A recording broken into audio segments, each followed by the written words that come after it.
आदाब नाज़रीन, तेलंगाना एक्सप्रेस में आपका इस्तकबाल है। मैं हूं हसन इरफान। सबसे पहले एक नजर आज की हम सुर्खियों पर। बरतानवी बैंकिंग कंपनी लाइट्स ग्रुप रियासत में करेगी सरमायाकारी। तेलंगाना के लिए एक और बड़ी सरमायाकारी पर रियासती वजीर केटीआर ने किया मसर्रत का इजहार।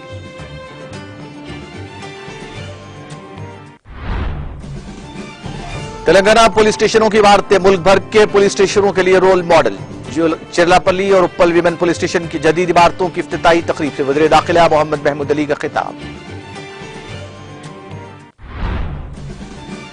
तेलंगाना में बारिश में ताखीर, निजाम सागर में फिलहाल 5 टीएमसी पानी मौजूद। प्रोजेक्ट से पानी छोड़ने के बाद स्पीकर असेंबली पोचारम श्रीवास रेड्डी का खिताब।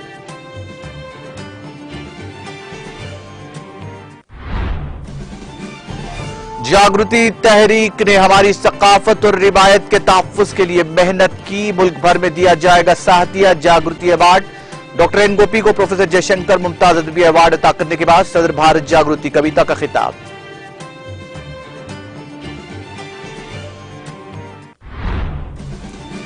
मौजूदा हालात में किसानों की मदद अव्वलीन फर्ज। दरियाए गोदावरी का पानी रंगनायक सागर में छोड़ने के बाद रियासती वजीर फाइनेंस हरीश राव का खिताब।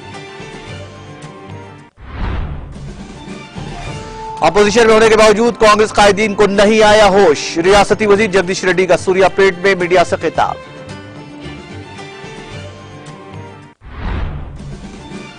और अपोजिशन की मीटिंग में पहले दिल्ली ऑर्डिनेंस पर की जाए बात। अपोजिशन पार्टियों के लीडरों के नाम लिखे गए मकतूब में केजरीवाल ने की अपील।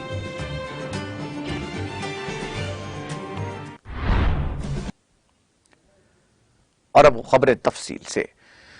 कई बैनुल-अक़वामी तंजीमें रियासत में सरमायाकारी के लिए तवज्जो मरकूज कर रही हैं और दिलचस्पी ले रही हैं। दुनिया की मशहूर कंपनियों ने पहले ही हैदराबाद से अपनी सरगर्मियां शुरू कर दी हैं। हाल ही में मशहूर बरतानवी बैंकिंग कंपनी लाइट्स ग्रुप रियासत में सरमायाकारी के लिए आगे आई है। वज़ीर आईटी और सनत के तारक रामाराव ने ट्विटर पर इसका ऐलान किया। लाइट्स ग्रुप के नुमाइंदों ने वजीर केटीआर से मुलाकात की। रियासती वजीर केटीआर ने कहा कि लाइट्स बैंकिंग ग्रुप जल्द ही हैदराबाद में अपना टेक्नोलॉजी सेंटर शुरू करने के लिए आ गया है। बैंकिंग कंपनी लाइट्स पहले 6 माह में 600 अफराद की खिदमत हासिल करेगा। केटीआर ने कहा कि अमेरिका और बरतानिया के दौरों के एक हिस्से के तौर पर उन्होंने 13 मई को लाइट्स टीम के साथ मीटिंग की। रियासती वजीर केटीआर ने बहुत कम वक्त में हैदराबाद में अपनी सरगर्मियां शुरू करने पर मसरत का इजहार किया। उन्होंने कहा कि लाइट्स 2.8 करोड़ से ज्यादा सारिफीन के साथ रिटेल और तिजारती शोबों की खिदमत अंजाम देगा।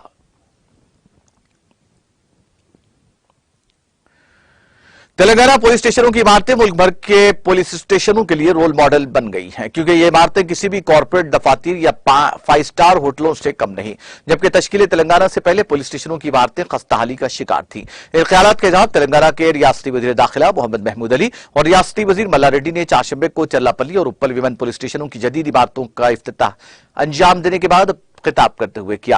उन्होंने कहा कि तेलंगाना की मुतहरिक पुलिस जो अपनी फर्ज शनासी के अलावा समाजी खिदमात में बढ़ चढ़ कर हिस्सा ले रही है, मुल्क भर में कहीं नजर नहीं आती। इसलिए तेलंगाना पुलिस को मुल्क भर में खास मुकाम हासिल है। उन्होंने कहा कि तेलंगाना में कॉर्पोरेट सतह की पुलिस स्टेशन इमारतें तामीर की जा रही हैं, जिसमें आवाम की सहूलियात के लिए तमाम इंफ्रास्ट्रक्चर फराहम किया गया है। तेलंगाना पुलिस फ्रेंडली पुलिसिंग के लिए भी मुल्क भर में अहम मुकाम रखती है। क़याम तेलंगाना के बाद से तेलंगाना पुलिस ने आवाम के साथ बेहतर ताल्लुकात पैदा करते हुए उनके मसाइल को हल करने में कामयाबी हासिल की। उन्होंने कहा कि तश्कील तेलंगाना से कबल अवाम में पुलिस के मुतालिक एक किस्म का डर और खौफ पाया जाता था, जिसकी वजह से अवाम बिला खौफ पुलिस स्टेशन को नहीं जाया करते थे। जिसकी वजह से अवाम खौफ के मारे पुलिस स्टेशन नहीं जाया करते थे, बल्कि जब कभी पुलिस स्टेशन को जाना होता तो अपने किसी लीडर या वकील को साथ ले जाया करते, जिसकी वजह से उनके मसाइल का हल वक्त तलब होता। इसके मुकाबिल क़याम तेलंगाना के बाद वज़ीर आला के चंद्रशेखर राव ने महकमा पुलिस को अहमियत देते हुए इसमें कई एक इस्लाहत लाई, जिसमें महकमा पुलिस ने काफी ताउन किया। वज़ीर दाखिला मोहम्मद महमूद अली ने कहा कि वज़ीर आला के सियाद ने महकमा पुलिस को 700 करोड़ रुपयों का भारी बजट मुहैया किया, जिसकी बदौलत महकमा पुलिस में जदीद आलात से लैस मुख्तलिफ किस्म की गाड़ियां फराहम की गई। खवातीन को महकमा पुलिस में 33% रिजर्वेशन पर अमल किया गया, जिससे काफी खवातीन को पुलिस में मुलाजिमतें हासिल हुई। उन्होंने कहा कि तेलंगाना पुलिस ने पिछले 9 सालों में बेहतरीन कारकर्दगी से मुल्क भर में तेलंगाना पुलिस का नाम रोशन किया है। वज़ीर दाखिला ने कहा कि तेलंगाना पुलिस जदीद टेक्नोलॉजी का भरपूर इस्तेमाल करके मसाइल का हल तलाश कर रही है। सीसीटीवी की तनसीब में तेलंगाना रियासत मुल्क भर में सरफहरिस्त है। मुल्क भर के 64% कैमरे सिर्फ तेलंगाना में मौजूद है। इसके अलावा बैनुल-अक़वामी सतह पर हैदराबाद को सीसीटीवी कैमरों की तनसीब में 16वां मुकाम हासिल हुआ है। तेलंगाना में खवातीन की सेफ्टी और सिक्योरिटी को काफी अहमियत दी जाती है, इसलिए उनके मसाइल को फौरी हल करने और हिफाजत फराहम करने के लिए शी टीम भरोसा सेंटर वीमेन सेफ्टी विंग का क़याम अमल में लाया गया, जिसके बेहतरीन नताइज मंजर-ए-आम पर आ रहे हैं।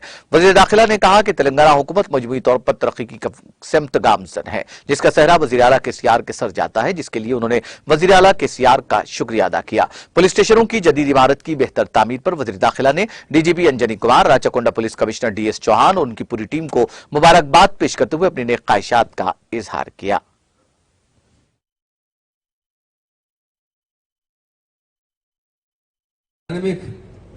वर्किंग प्रेसिडेंट पार्टी के जो मिनिस्टर है, चाहे industry minister, IT minister, minister KT Rama Rao भी उनकी एज के हिसाब से इंडिया में नंबर 1 है। मैं समझता हूँ वर्ल्ड में भी नंबर 1 केटीआर साहब है। जिस तरह कंपटीशन में देखिए, हम जो इतने मिनिस्टर है, हमको अपने स्टेट में काम करना पड़ता है, पर केटीआर साहब को आईटी डेवलप करने के लिए, इंडस्ट्रीज लाने के लिए सारे हमारे अदर स्टेट के मिनिस्टरों के साथ कंपटीशन करके फॉरेन से पकड़ कर लाना पड़ता है इन्वेस्टर को और इंडस्ट्रीज को। आज आईटी में नंबर 1 है तो तेलंगाना स्टेट है। हमारी महिला, यही एक बात कहना चाहता हूँ, सारे इंडिया में सबसे ज्यादा महिला अगर सर्विस दे काम करते हैं वो तेलंगाना स्टेट है। दूसरे स्टेटों में जो लैंड ऑर्डर है हमारे से बहुत पीछे है वो लोग। मुझे बहुत से लोग आकर मिलते हैं, मुझसे कहते हैं कि साहब आपके पास जब भी कोई देखते हैं, हम जहीं भी जाते हैं तो बड़ा हमें सुकून मिलता है, डर नहीं रहता है। खुद हमारी अपनी स्टेट में रात के 9 बजे के बाद बाहर निकलने में डर महसूस होता है। और यहाँ देखते हैं हाईवे पे आपके रात के 12 बजे हमारी बहनें गले में जो जेवर पहन के जाते हैं, मोटरसाइकिल बैठ के जाते हैं, वो ऐसा तो मुझे ताज्जुब होता है। कहते हैं तो इसकी पूरी जिम्मेदारी, इसकी कामयाबी हमारी पुलिस डिपार्टमेंट पर है। मैं उनको मुबारकबाद देता हूँ। जितने इंडस्ट्रीज लाते हैं केटीआर साहब, हमारे आईटी इंडस्ट्रीज हो या दूसरे अदर इंडस्ट्रीज, क्योंकि सबसे पहले यहाँ का लैंड ऑर्डर पूछते हैं हर कोई कि साहब आपके पास क्या हाल है, तो कहते हैं कि इंडिया में नंबर 1 लैंड ऑर्डर हमारी स्टेट है और नंबर है। क्योंकि हमारे लिए, हम तो यकीन हर बार कहते हैं, लीडर्स तो बहुत होते हैं, कई लीडर पैदा हुए, लोग अपनी अपनी पार्टी बनाते हैं। हमारे तेलुगु देशम पार्टी एनटी रामाराव साहब ने बनाया था। हमारी पार्टी में बहुत से लीडर्स तेलुगु देशम के भी है, तो वो 9 मंथ के अंदर पावर में आ गए थे। हमारे सीएम साहब का पावर नहीं था, हमका एक ही एजेंडा था, हमारा तेलंगाना हमें चाहिए, क्योंकि तेलंगाना को खुशहाल देखना चाहते थे। आज हम 9 साल कंप्लीट होने के बाद 10वें साल में जैसा दाखिल हुए, रोजाना एक प्रोग्राम, हर तरीके से फेस्टिवल मना रहे हैं। मैं तमाम जितने डिपार्टमेंट के अहदेदार और खास तौर से हमारे आईपीएस अहदेदार, आईएएस अहदेदारों ने भी और तमाम ऑफिसरों ने बड़ी मेहनत कर इस तेलंगाना को गोल्डन तेलंगाना बनाया, क्योंकि हमारे सीएम साहब का जो मकसद था उसमें मेहनत करने वाले हमारे ऑफिसर्स और हमारे कारपोरेटर्स, हमारे एमएलएस, हमारे मिनिस्टर्स, हमारे पार्टी के लीडर्स, जो लोग हैं, सब रात दिन मेहनत करते हुए इस तेलंगाना को, जो सीएम साहब का सपना था गोल्डन तेलंगाना बनाने का, आज हम बना चुके हैं। हम सबको मुबारकबाद देते हैं, क्योंकि आज सारे हिंदुस्तान की नजर तेलंगाना स्टेट पर है। यहाँ जिस तरह तरक्की हो रही है, सारे स्टेट से टीम यहाँ पर आ रहे हैं, आकर यहाँ पर सर्वे कर रहे हैं किस तरह हम पावर सरप्लस करें, किस तरह हमारे फार्मर खुशहाल है, किस तरह तेलंगाना में अमन, भाईचारगी है, गंगा जमुना तहजीब है, किस तरह डेवलपमेंट आ रहा है। उसके जिम्मेदार अगर कोई है डेवलप करने के, तो हमारे चीफ मिनिस्टर साहब है, जो हर तरीके से अवाम के लिए।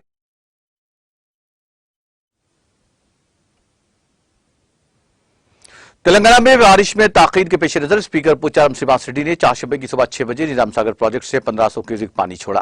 बादजा उन्होंने मीडिया से बात करते हुए कहा कि निजाम सागर में फिलहाल 5 टीएमसी पानी मौजूद है। अगर जरूरत पड़ती है तो कोंडा पोचम्मा सागर से मजीद 5 टीएमसी पानी लाया जाएगा और आयाकट के तहत 1.5 लाख एकड़ अराजी को पानी फराहम किया जाएगा। स्पीकर असेंबली ने पीर को वजीर आला के चंद्रशेखर राव से मुलाकात करते हुए पानी छोड़ने की दरखास्त की थी, क्योंकि यहाँ जल्द काश्त की जाएगी, जिस पर वजीर आला ने फौरी निजाम सागर से पानी छोड़ने पर रजामंदी जाहिर की। बांसवाड़ा, बेरपुर, वर्नी, कोटगीर, नसरुल्लाबाद, चंदूर मंडलों में किसानों ने प्रोजेक्ट के आकट इलाके में धान की काश्त की है। जमीनों को आबपाशी के लिए मेन नहर के जरिए सागर से पानी फराहम किया जाएगा। इस वक्त निजाम सागर में 5 टीएमसी पानी का जखीरा है। ये पानी 3 गुना फसलों की काश्त के लिए काफी है। बारिश की सूरत में निजाम सागर में पानी जखीरा करना मुश्किल हो जाता है। स्पीकर पोचाराम श्रीनिवास ने इस मामले को वज़ीर आला के इल्म में लाया। जरूरत पड़ने पर हुकूमत कालेश्वरम लिफ्ट के जरिए मजीद 6 टीएमसी पानी लाने का फैसला करेगी। भारत जागृति तंजीम के ज़ेर-ए-तमाम तेलंगाना सरस्वत परिषद वाक़या बिट्स हैदराबाद में तेलंगाना साहित्य सभा का आगाज भारत जागृति की सदर और रुकन कानून साज काउंसिल के कविता की सदारत में मुनक्किद हुआ। इस मौके पर बीआरएस कायद कविता ने खिताब करते हुए कहा कि जागृति तहरीक ने हमारी सकाफत और रिवायत के तहफ़्फ़ुज़ के लिए इतनी ही मेहनत की है जितना कि तेलंगाना रियासत के उसूल के लिए की गई थी। रुकन काउंसिल ने कहा कि इस तकरीब का 2 दिन तक एहतमाम करते हुए तमाम मौज़ूआत पर मुकम्मल तबदला ख्याल किया जाएगा। उन्होंने कहा कि रियासत की तश्कील के बाद तेलुगु महासभा का शानदार इनेकाद अमल में लाया गया। कविता ने कहा कि इस तकरीब का हर साल इनेकाद अमल में लाया जाएगा। दफ्तर वज़ीर आला केसीआर ने कहा कि हम 530 से जायद फनकारों को इनामात से नवाज रहे हैं। कविता ने कहा कि तेलंगाना वाहिद रियासत है जिसने फनकारों को तस्लीम किया है। उन्होंने मजीद कहा कि तेलंगाना जागृति मुल्क के अवाम को बेदार करने के लिए भारत जागृति में तब्दील हुई है। इस मौके पर आचार्य इन गोपी को एमएलसी कविता के हाथों प्रोफेसर जयशंकर वशिष्ठ साहित्य अवार्ड से नवाजा गया। प्रोफेसर इन गोपी को 1,01,116 रुपए नकद और सोने का कड़ा फराहम किया गया। इस दौरान प्रोफेसर जयशंकर की आज बरसी के मौके पर उनको खराज अकीदत पेश किया गया। इस तकरीब में doctor Nandini Sudha Reddy, doctor Gorati Venkanna, doctor Gogu Shyamala, editor Namaste Telangana T Krishnamurthy, doctor Enugu Narasimha Reddy के अलावा दीगर कई मशहूर शायरों और दीवों ने शिरकत की।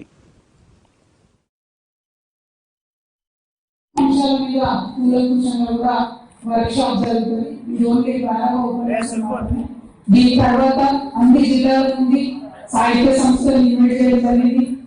రచయితలు, కవులను, కథా రచయితలు అందరినీ కూడా ఇన్వైట్ చేయడం జరిగింది.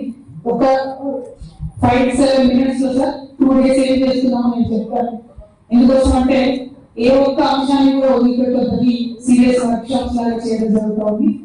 ముఖ్యంగా తెలంగాణలో వచన కవిత్వ ఆవిర్భావ వికాసాలు డాక్టర్ సుమిలి నారాయణ రెడ్డి గారి ఆధ్వర్యంలో తెలంగాణ పద్య కవిత వికాసం, తెలంగాణ ఉద్యమ పాట ప్రధాన భావనలు, తెలంగాణ సినిమా పాట, తెలంగాణ లలిత గీత వికాసం, బరువులలో యక్షగాన ప్రదర్శన, ఘనతకెక్కిన తెలంగాణ కథ, తెలంగాణ కథలో ఏం చేసామంటే 1935 నుంచి ప్రతి 20 సంవత్సరాలకు ఒక విండో తీసుకొని తెలంగాణ కథ 1934 to 56, 56 to 70, 70 to 2014 వరకు కూడా డివైడ్ చేసుకొని తెలంగాణ కథ మీద కంప్లీట్ గా చర్చ. మళ్ళా స్వరాష్ట్రం వచ్చిన తర్వాత అంటే తెలంగాణ రాష్ట్ర ఆవిర్భావ అనంతరం తెలంగాణ కథ అనేటటువంటి అంశం మీద, అట్లానే తెలంగాణ వాంగ్మయ చరిత్ర మీద డిస్కషన్ కూడా ఉంటుంది. అట్లానే 3వ సెషన్ చూసుకున్నట్టయితే తెలంగాణ నవల పరిణామాలు, నవలలో కూడా మళ్ళా 1934 నుండి తీసుకుంటే 2014 వరకు 3 డిఫరెంట్ సెషన్స్ పెట్టుకోవడం జరిగింది.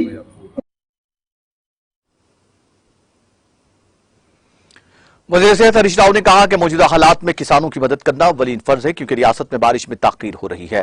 रियासत में ताखीर से बारिश पर वज़ीर आला के चंद्रशेखर राव की हिदायत पर उन्होंने कालेश्वरम प्रोजेक्ट से दरियाए गोदावरी का 2 टीएमसी पानी रंगनायक सागर में छोड़ा। इससे मल्लाना सागर और कोंडापोचम्मा सागर में पानी जाएगा। इसी दौरान स्पीकर पोचाराम श्रीनिवास रेड्डी ने भी निजाम सागर प्रोजेक्ट से मानसून के मौसम के लिए 1500 क्यूसेक पानी छोड़ा है।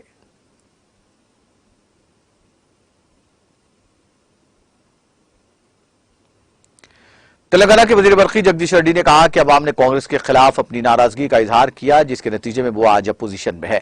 इसके बावजूद इस पार्टी के लिए कायदीन होश में नहीं आ रहे हैं और झूठ का सहारा अपनी यात्रा के दौरान ले रहे हैं।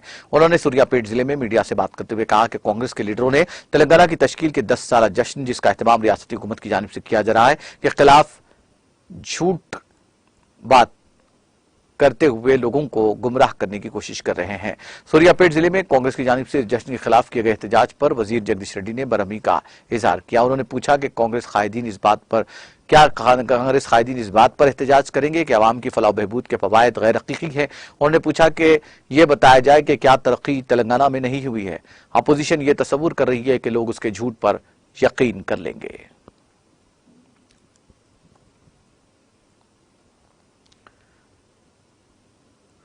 वज़ीर दाखिला मोहम्मद महमूद अली ने 10 साला तासीस तेलंगाना तकारीब के दौरान मुख्तलिफ यौम मनाए जाने के मौके पर आज यौम रूहानी तेलंगाना बनाया। हैदराबाद के नामपल्ली में वाक़ दरगाह हजरत यूसुफैन रहमतुल्लाह अलैह पर उन्होंने हाजिरी दी। वज़ीर दाखिला मोहम्मद महमूद अली के हमरा चेयरमैन तेलंगाना स्टेट वक्फ बोर्ड मोहम्मद मसीउल्लाह खान, सीईओ वक्फ बोर्ड सैयद ख्वाजा मोइनुद्दीन मौजूद थे। इस मौके पर वज़ीर दाखिला मोहम्मद महमूद अली ने रियासत की तरक्की और अवाम की फलाह बहबूद के लिए खुसूसी दुआ की। इस मौके पर वज़ीर दाखिला ने वज़ीर आला केसीआर, रियासती वज़ीर केटीआर के अलावा केसीआर के अरकान खानदान की सेहत और उनकी दराज़ी उम्र के अलावा बीआरएस की तरक्की के लिए दुआ की।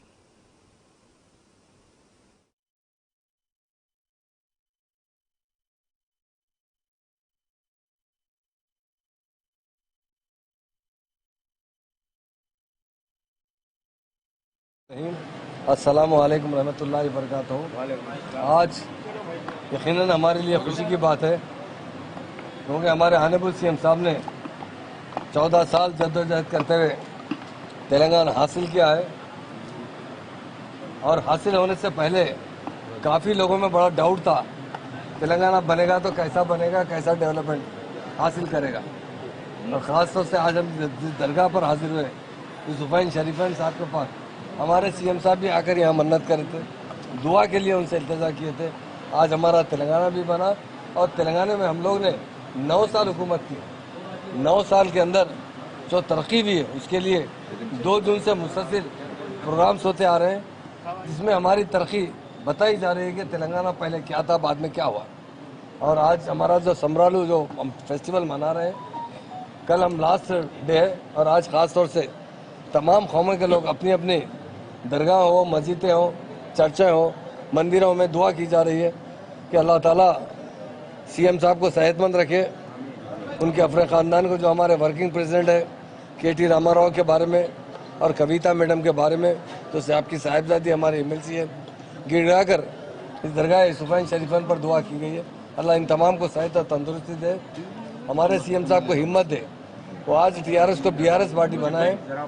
सारे हिंदुस्तान में बीआरएस पार्टी का डिमांड बढ़ते जा रहा है और आने वाले इलेक्शन के में हमारे ख़ास तौर से यहाँ के इमाम साहब ने गिड़गिड़ा कर अल्लाह ताला से दुआ की है और हज़रत यूसुफ़ैन शरीफैन साहब से भी जो बहुत अल्लाह के वली है, जिसकी करामात के बारे में आप जानते हैं, जिनका तेलंगाना और हैदराबाद से बहुत बड़ा वाबस्ता रहे, उन्होंने हमेशा जब भी दुआ की है ज़रूर कामयाबी मिली है।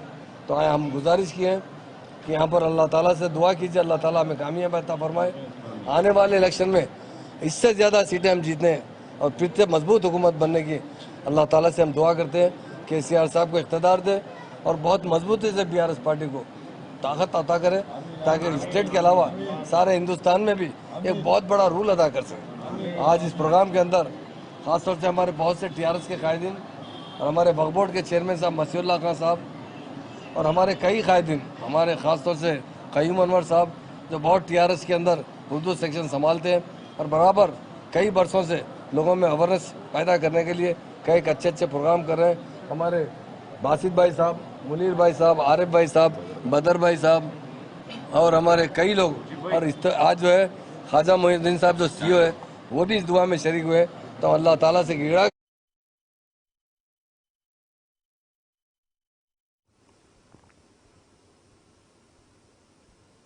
हज 2023 की अदायगी के लिए तेलंगाना से आज़मीन हज की हज बैतुल्लाह रवानगी का सिलसिला जारी है। चुनांचे आज सुबह रुकन असम्बली नामपल्ली जाफर हुसैन मिराज ने नामपल्ली हज हाउस से आज़मीन हज को रवाना किया। आज सुबह से विस्तारा एयरलाइन की 3 परवाजें 450 आज़मीन हज को लेकर मस्कत के रास्ते जिद्दा के लिए रवाना हुई। इस मौके पर रुकन असम्बली नामपल्ली जाफर हुसैन मिराज ने आज़मीन को आरजीआई शमशाबाद हवाई अड्डे तक ले जाने वाली बसों को पुलिस डिपार्टमेंट के जरिए झंडी दिखाकर रवाना किया। इस मौके पर हज committee chairman Mohammed Salim, AEO Irfan Sharif, हज कमेटी के मेंबरान और अमला मौजूद था।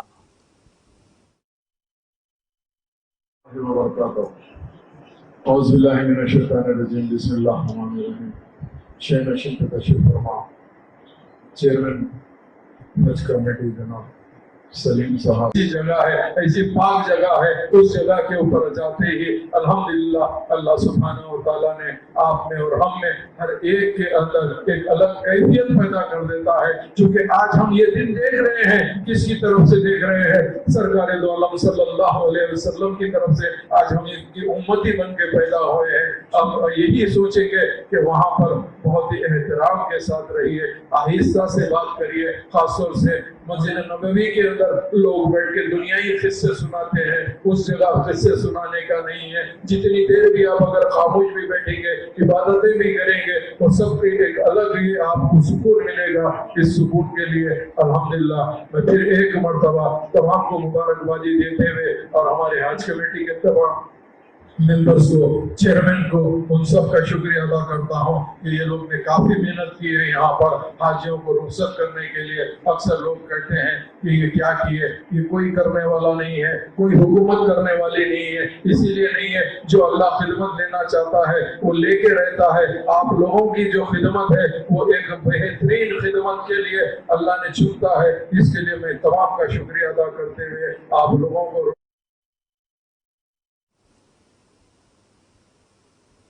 बीआरएस रुकन असेंबली शकील आमिर ने बोधन में एक 13 साल लड़की के साथ शर्मनाक वाक़े में मुलव्विस बीआरएस लीडर को पार्टी से मुअत्तल कर दिया। वाज़ेह है कि बीआरएस रुकन असेंबली शकील आमिर ने बीआरएस पार्टी की नेकनामी मुतासिर होने के खदशे से लड़की के साथ ज्यादती करने वाले बीआरएस लीडर को पार्टी से मुअत्तल कर दिया है, जिसके नतीजे में अवाम में बीआरएस पार्टी से मुताल्लिक़ एतमाद बहाल हुआ है।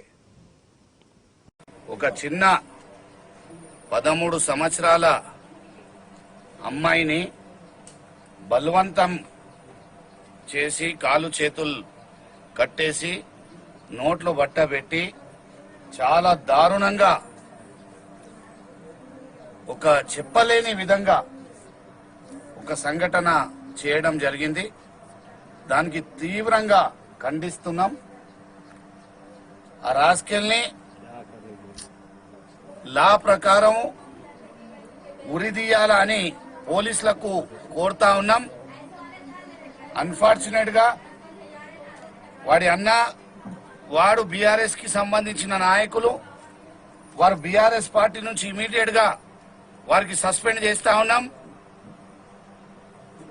చాలా సీరియస్ గా వారి ఇద్దరు అన్నదమ్ముల మీద శ్రీ రాధాకృష్ణ అనేటైనా వాళ్ళ తమ్ముడు రవి ఇద్దరి మీద సీరియస్ చర్యలు తీసుకోవాలా. ఆ రాధాకృష్ణ అనే వ్యక్తి కూడా వచ్చి ఆ కుటుంబానికి బెదిరియడం జరిగింది. వాడి మీద కూడా అన్ని సెక్షన్స్ పెట్టి సీరియస్ గా ఇదే సెక్షన్స్ కింద వాడి మీద కూడా ఈ కేసు నడిపియాలని నేను గవర్నమెంట్ ని కోరుతా ఉన్నా, పోలీస్ వాళ్ళకు కోరుతా ఉన్నా. వారికి కఠినమైన శిక్ష విధించాలా. ఇటువంటి రాక్షసులకు సమాజంలో ఎటువంటి జాగా లేదు. మేము అందరం కూడా ఈ ఘటనని తీవ్రంగా ఖండిస్తా ఉన్నాం. ఆ బిడ్డని కడుపులో పెట్టుకొని మేము కాపాడుకుంటాం. చాలా పూర్ ఫ్యామిలీ. మా మిసిస్ ట్రస్ట్ ద్వారా నెలకు 6,000 రూపాయలు వారి ఇంటికి ప్రతి నెల సాయం చేస్తా ఉన్నాం. ఒక సిక్ చేసి కాలు చేతులు కట్టేసి నోట్లో బట్ట పెట్టి చాలా దారుణంగా ఒక చెప్పలేని విధంగా ఒక సంఘటన చేయడం జరిగింది. దానికి తీవ్రంగా ఖండిస్తున్నాం. ఆ రాస్కెల్ని లా ప్రకారం ఉరిదీయాల అని పోలీసులకు కోరుతా ఉన్నాం. అన్ఫార్చునేట్ గా వాడి అన్న వాడు బీఆర్ఎస్ కి సంబంధించిన నాయకులు, వారు బీఆర్ఎస్ పార్టీ నుంచి ఇమీడియట్ గా వారికి సస్పెండ్ చేస్తా ఉన్నాం. చాలా సీరియస్ గా వారి ఇద్దరు అన్నదమ్ముల మీద శ్రీ రాధాకృష్ణ అనేటైనా వాళ్ళ తమ్ముడు రవి ఇద్దరి మీద సీరియస్ చర్యలు తీసుకోవాలా. ఆ రాధాకృష్ణ అనే వ్యక్తి కూడా వచ్చి ఆ కుటుంబానికి బెదిరియడం జరిగింది.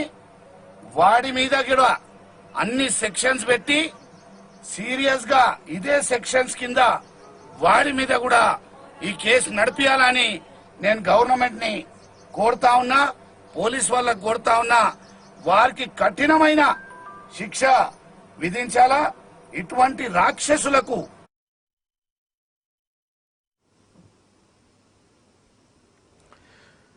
वज़ीर आला केसीआर की ज़ेर क़यादत तेलंगाना हुकूमत में जहां गंगा जमनी तहजीब का मुजाहरा किया जा रहा है, वहीं रियासत तेलंगाना इन दिनों गंगा जमनी तहजीब का अमली नमूना दिखाई दे रही है।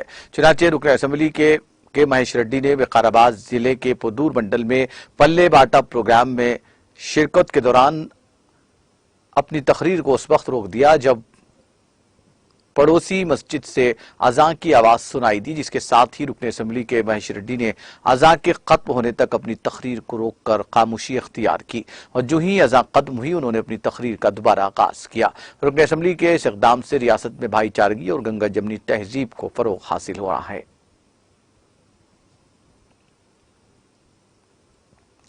रुकन असेंबली मदोल जी विठल रेड्डी ने शहर भैंसा के महल वसीनगर में जदीद तामीर करदा बस्ती दवाखाने की इमारत का इफ्तिताह अंजाम दिया। इस इमारत के तामीरी काम को 15वें मालियाती कमीशन फंड के जरिए जुमला 13 लाख रुपयों की लागत से तामीर किया गया। बाद रुकन असेंबली मदोल जी विठल रेड्डी ने मीडिया से खिताब करते हुए कहा कि शहर भैंसा की आबादी के लिहाज से आवाम की सेहत का खास ख्याल रखते हुए रुकन असेंबली विठल रेड्डी ने बस्ती दवाखाने की जरूरत महसूस की और वजीर सेहत हरीश राव से कामयाब नुमाइंदगी करते हुए बस्ती दवाखाने की मंजूरी अमल में लाई। उन्होंने मुकामी आवाम से अपील की कि वो सुबह 9 से शाम 5 बजे बस्ती दवाखाने पहुंचकर तमाम अमराज से मुताल्लिक इलाज और मुआलजा से इस्तिफादा हासिल कर सकते हैं।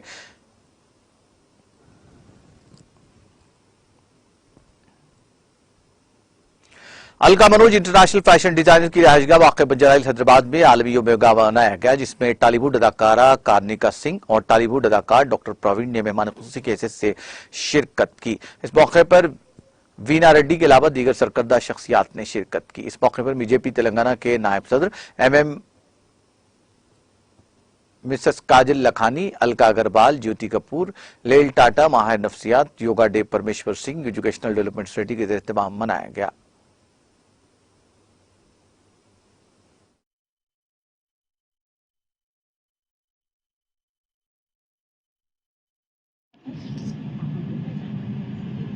My name is Karnika Singh and I would like to wish all of you Happy International Yoga Day. स्वस्थ रहिए, खुश रहिए और हंसते रहिए। आप अभी फर्स्ट योगा इंस्ट्रक्टर हैं या आपका कुछ है? नहीं, मैं खुद योगा करती हूँ, बट जितना कोशिश हो कि मैं लोगों को अवेयर कर सकूँ योगा के लिए, ये मेरा कंट्रीब्यूशन रहता है समाज के लिए। तो अच्छा लगेगा कि हम समय समय पर लोगों के बीच जाकर लोगों को योगा के लिए अवेयर करें। तो मैं ऐसे करती हूँ, मैं कोई इंस्ट्रक्शन नहीं हूँ। नॉर्मली आपका योगा डेजिग्नेशन क्या है? मैं एक्ट्रेस हूँ।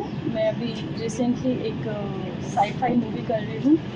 इंडिया की फर्स्ट वर्चुअल रियलिटी मूवी है, वर्ल्ड की फर्स्ट 360 डिग्री मूवी, और मेरा रोल है एज ए एलियन। तो आपको बहुत मज़ा आने वाला है। जस्ट वेट कीजिए। Thank you ma'am. Thank you. नमस्कार आप सभी लोगों को। मैं आयका मनोज से प्रोफेशनल फैशन डिजाइनर हूँ। मेरा ये सोसाइटी है परमेश्वर सिंह एजुकेशनल डेवलपमेंट सोसाइटी। यहाँ से इस सोसाइटी के थ्रू हम बहुत सारे काम करते हैं। आज जैसे कि हमारे माननीय प्रधानमंत्री जी ने ऐलान के साथ हमारी आज की जो मुख्य अतिथि थी वो कनिका सिंह है, वो एक्ट्रेस है, और सब लोगों से निवेदन करती हूँ कि आप लोग भी रोज़ सुबह उठ के योगा कीजिए और हेल्दी रहिए।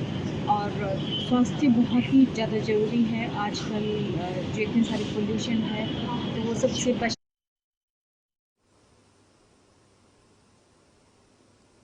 हैदराबाद इंटरनेशनल एयरपोर्ट पर GMR ने बैनुल-अक़वामी योगा डे मनाया। तकरीब में हवाई अड्डे के मुलाजमीन, CISF के अहलकार, BCAS अहलकार और दीगर हवाई अड्डे के शराकतदारों ने शिरकत की। शुरका ने हवाई अड्डे के खूबसूरत माहौल और पुरअमन माहौल के दरमियान कदीम मशक को अपनाया, जो सुबह 7 बजे शुरू हुआ। जिंदगी के मुख्तलिफ शोबों से ताल्लुक रखने वाले योगा के शायकीन बशमूल हवाई अड्डे का अमला, एयरलाइन का अमला और मुसाफिरों ने हिस्सा लिया।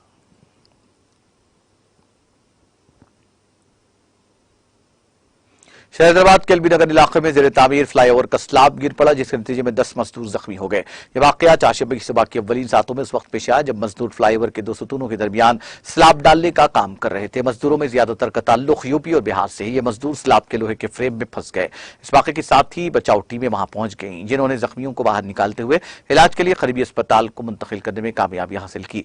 ये flyover strategic road development plan SRDP के तहत तामीर किया जा रहा था, जो बायरामल गोड़ा जंक्शन एलबी नगर को सागर रिंग रोड से जोड़ने वाला था। 3 JCB मशीनों की मदद से मलबे की सफाई और राहत कार्य काम अंजाम दिए गए।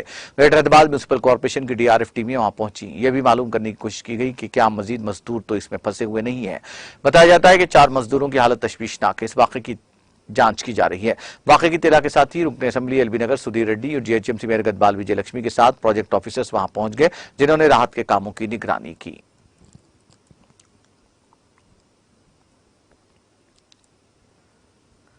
शहर हैदराबाद के मैलारदेवपल्ली इलाके में फुटपाथ पर सोने वाले 2 अफराद के कत्ल की वारदात चाशे में की सुबह की अव्वलीन सातों में पेश आई। ये अफराद मैलारदेवपल्ली के दुर्गानगर में फुटपाथ पर सो रहे थे कि बाद नामालूम अफराद ने उन पर बड़ा पत्थर डाल दिया, जिसके नतीजे में इन दोनों की मौके पर ही मौत हो गई। मुकामी अफराद ने उनकी लाशों को खून में लथपथ देखा और पुलिस की इस बात की इत्तला दी, जिसके बाद पुलिस वहां पहुंची, जिसने लाशों को पोस्टमार्टम के लिए मुर्दा खाने में महफूज कर दिया। पुलिस ने सिलसिले में एक मामला दर्ज करके तहकीकात का आगाज कर दिया।